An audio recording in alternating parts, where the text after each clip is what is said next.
So I'm gonna teach you how to make a gun. First go to game object, then create other, then a cube. Then drag the cube in front of the player. It's not even in front of it. What the fuck am I doing? Now first you go to the scale button. You scale it, of course. Scale it like that. This isn't even using Blender. I'm sorry. It's actually good. You should use Blender, not this guy. Okay. Then what you're gonna do is rotate this bitch. You think you're gonna do this? No, that will fuck it up. So first you go right here. Let's see. That's it.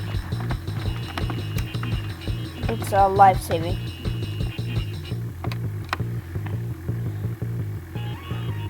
Now you think this is a gun? That you think this is good? No, this isn't. You need to add more details. But I hate details, so I'm gonna make it like that.